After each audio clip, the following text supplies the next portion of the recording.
Inggih krana sampun sawetawis Pandhawa bebasan kuncatan kekiyatan wiwit nalika semanten pustaka Jamus miyang jimat kelima sada murca saking praja ing Amarta cinidra dening satunggiling wanita inggih menika pun Dewi Mustaka Weni engga sepriki pustaka Jamus kelima sada dereng kepareng kundur wonten praja ing Amarta mongko sampun boten kirang-kirang anggen kula mbudidaya angupaya parandene gagar wigar tanantuk karya Koko Prabu lajeng wonten pundi malih anggen kula badhe angulari wonten pundi dununging pustaka Jamus kelima sada Koko Prabu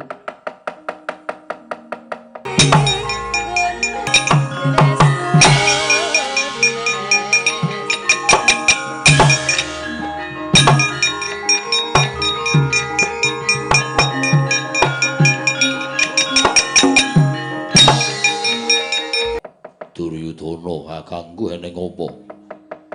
Yai Prabu, sewu-sewu kalepatanipun ingkang raka tadhah wadana.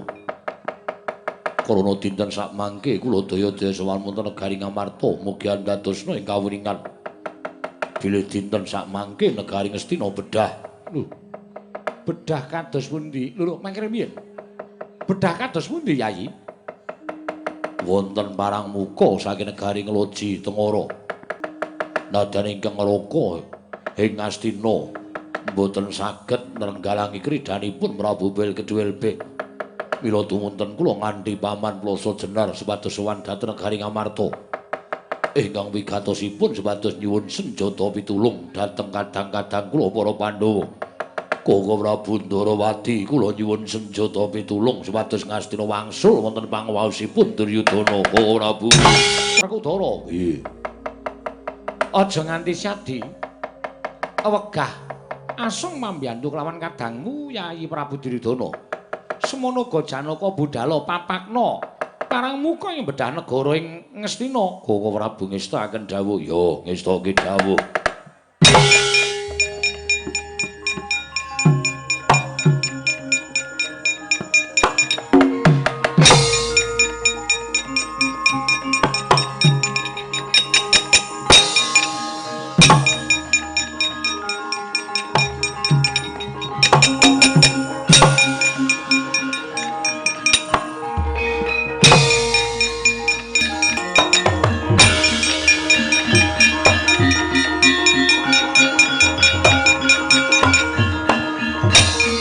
Aku mengandhake.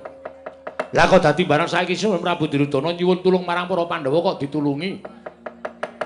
Mongko nek diitung-itung Pandhawa lekas sangsaya merga saka pokal gawening Prabu Duryudana kuwi wis marambah makaping-kaping.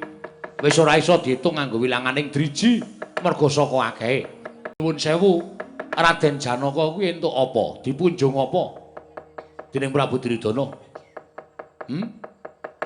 Apa dipunjung Brana Picis, apa dipunjung Mas Berlian, apa negara Ngastina kuwi mergana kencana ingkang bisa gawe bawur paningaling sapa wae. Klebu paningaling Raden Janaka. Klebu paningaling Raden Janaka Satra ing Madukara, ingkang kondhang pitataning jalma, unusaning titah, mantasaning menungsa. Ning tinemune isih ringkeh batine. Merga isih kepilut marang mutiara sing mapan ana negara Ngastina.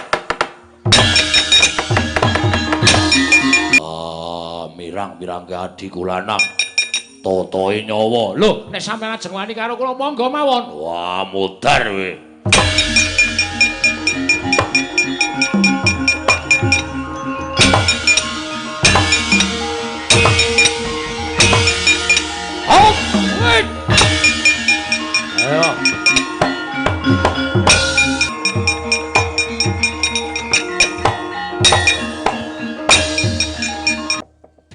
dipun irang-irang dening Prabu Belgedhuelbe.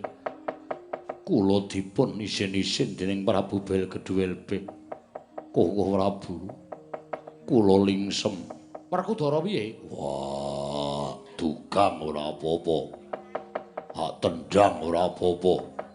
Mangsa Baranga Kresna Weh lah dalah padha mundur kabeh.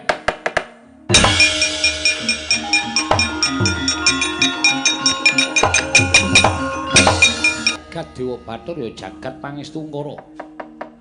Iki to sing jeneng Prabu Belgedhuelbe. Ya, dasar para nyata iki sapa? Takon karo aku Nalindra Ndrawati Prabu Sri Bathara Kresna. Prabu Kresna. Iya, dasar para nyata. Tak ajangi jembar legane ngati kuwi. Kelakon tinjung akhirat nyawamu kowe, Pak.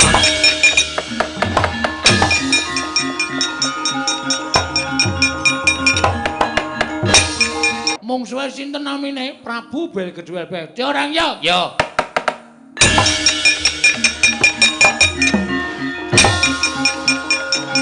Anane aku kok mau ki piye iki? Aku wegah, ayo ndi para Pandhawa. Weh, Pandhawa iki pepundhenku tok tantang. Aku ora trima nek nganti kowe wani nantang pundhen leno Pandhawa mati trak. Terus bang.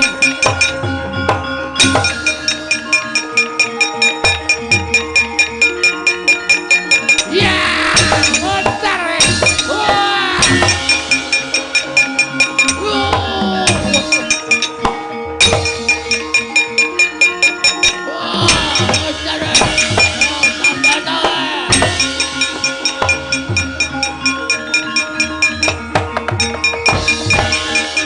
Den gulung dening Kelurahan Logare Mewah Kelurahan Bagong. Ijal wujuding Prabu Belgedhuelbe. Nengge Kelurahan Petruk kantong bola ingkang mundi pustaka Jamus Miang Jimat kelima soto.